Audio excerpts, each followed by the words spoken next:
Got a plan to the run. Tell me, do you wanna cross that bridge? Saying it's about time. All in love, lost in the summer. Jump right into the pool of your eyes. I don't wanna keep you waiting. No, I gotta make you mine. Got a plan to the run. Tell me, do you wanna jump right into the rest of my life?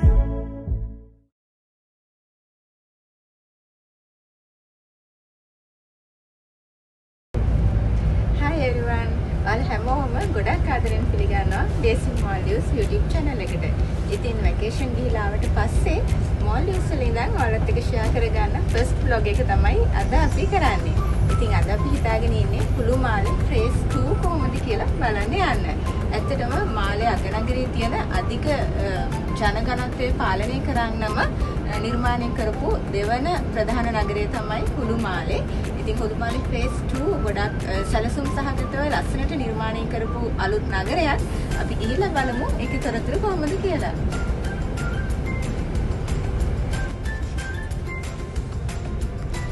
මේ අපි පහු කරගෙන යන්නේ මාලේ අගනගරය සහ Hulhumale නගරය සම්බන්ධ කරලා හදලා තියෙන සිනමාලේ බ්‍රිජ් එක.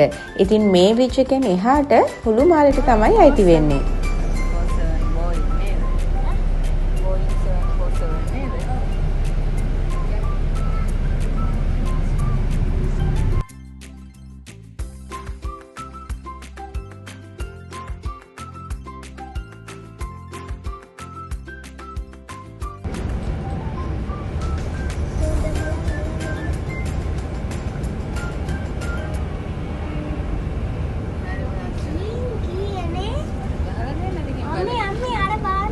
මේ ඔයාලට පේන්නේ මුහුදු සීමාවට සමාන්තරව පාර දෙපැත්තෙම හදලා තියෙන සෝලර් පැනල්ස්.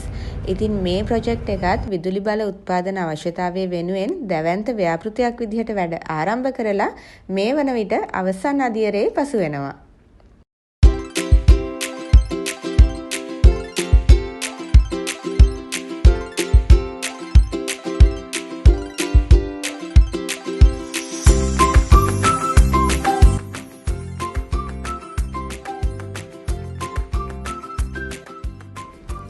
Hulhumale නගරය phase 1 phase 2 කියලා කොටස් දෙකකින් සංවර්ධනය කරලා තියෙන්නේ. ඉතින් මේ අලුත් නගරවල විශේෂත්වය තමයි මාලදිවියන් රජය විසින් මුහුද ගොඩ කරලා තමයි මේ නගර නිර්මාණය කරලා තියෙන්නේ. රටේ සංවර්ධනයට හා ජනගහන වර්ධනයට සාපේක්ෂව මාලේ නගරයේ අවට තියෙන ගොඩබිම් සහිත දූපත් ප්‍රමාණය ඉතාම සීමිත නිසා මුහුද ගොඩ කරලා නව නගර ඉතාම සැලසුම් සහගතව නිර්මාණය කරන්න මාලදිවියන් රජය ක්‍රියාත්මක වෙලා තියෙනවා.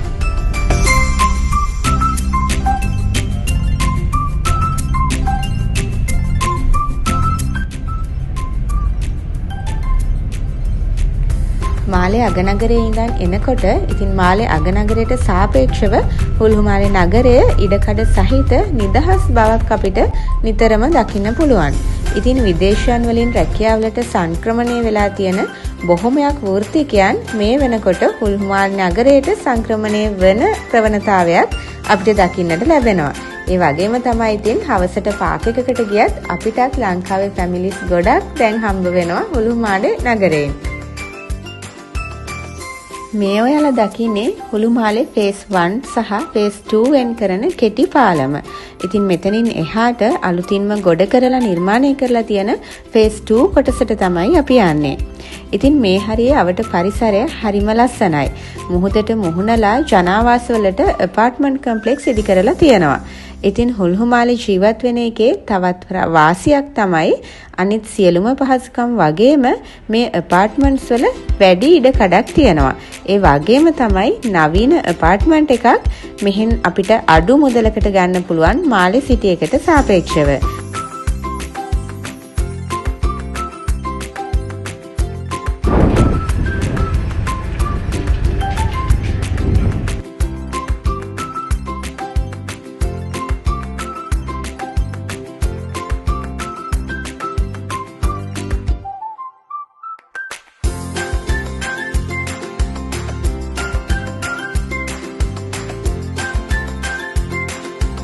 ඉතින් මේ හරියේ අවට පරිසරය හරිම ලස්සනයි. මුහුදට මුහුණලා ජනාවාසවලට ඇපාර්ට්මන්ට් කම්ප්ලෙක්ස් ඉදි කරලා තියෙනවා. ඉතින් හුල්හුමාලේ ජීවත් වෙන එකේ තවත් වාසියක් තමයි අනිත් සියලුම පහසුකම් වගේම මේ ඇපාර්ට්මන්ට්ස් වල වැඩි ඉඩ කඩක් තියෙනවා. ඒ වගේම තමයි නවීන ඇපාර්ට්මන්ට් එකක් මෙහෙන් අපිට අඩු මුදලකට ගන්න පුළුවන් මාලේ සිටි එකට සාපේක්ෂව.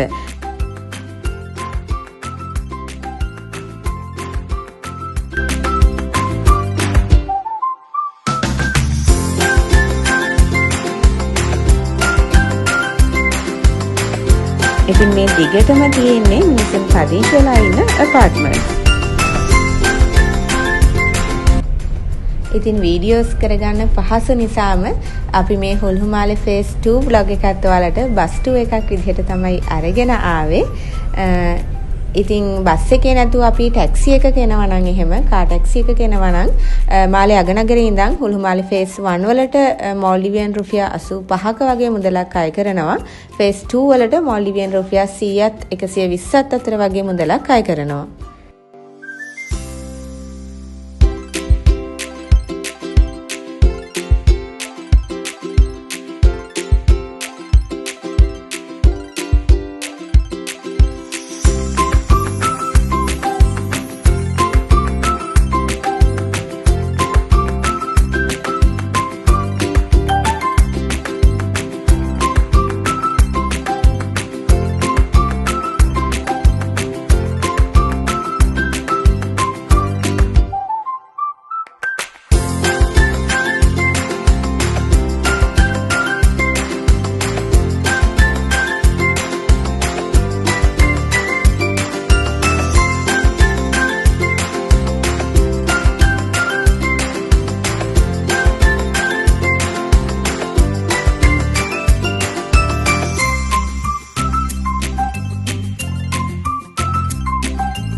ඉතින් හැමදාමත් වගේ අපේ බබාට පොඩි බඩගින්නක් ආපු නිසා අපි ස්නැක් එකක් අරගෙන යන්න ඩයින්මෝ එකට ආවා.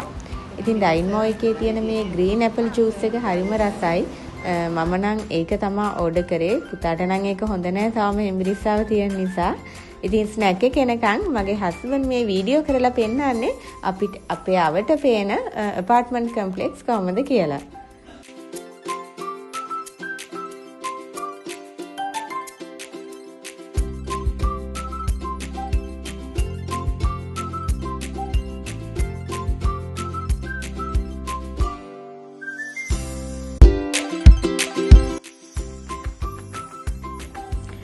ඉතින් මේ හැම ඇපාර්ට්මන්ට් එකකම පොඩි බබාලට පහසුවෙන් සෙල්ලම් කරන්න ඒ වගේම වැඩිහිටියන්ට නිදහසේ කාලය ගත කරන්න අවශ්‍ය කරන උද්‍යාන පහසුකම් හරිම ලස්සනට ළඟම හදලා තියෙනවා.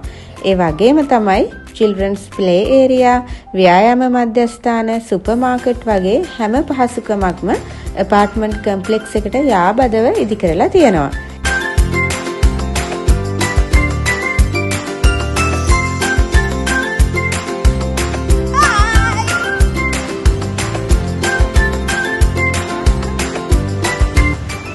ඉතින් ඇමරිකානු ඩොලර් මිලියන 50ක ව්‍යාපෘතියක් විදිහට 2015 අවුරුද්දේ වැඩ ආරම්භ කරපු මේ හුල්හුමාලේ ෆේස් 2 අද වෙනකොට අංග සම්පූර්ණ නගරයක් විදිහට නිර්මාණය වෙලා තියෙනවා.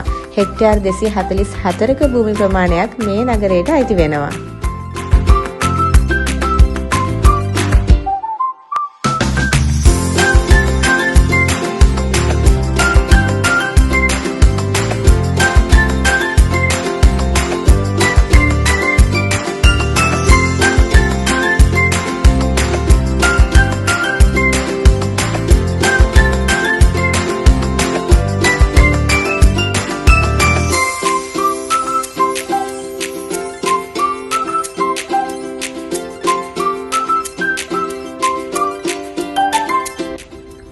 ඉතින් වැකේෂන් ගිහිල්ලා ලංකාවෙ ඉඳන් ආවට පස්සේ ඔෆිස් එකේ වැඩත් එක්ක හස්බන්ඩ්ුයි මායි දෙන්නම ටිකක් බිසි වුණා. ඒ වගේම තමයි අපිට ටිකක් අසනීපත් වුණා. ඉතින් ඒක නිසා තමයි ටික කාලයක් ගියේ අලුත් vlog එකක් අරගෙන එන්න.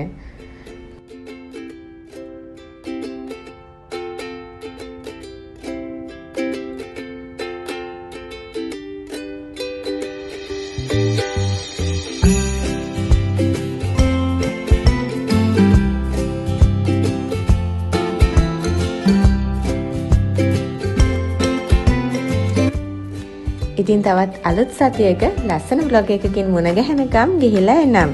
ඔයාලා හැමෝටම ලස්සන සතියක් ප්‍රාර්ථනා කරනවා.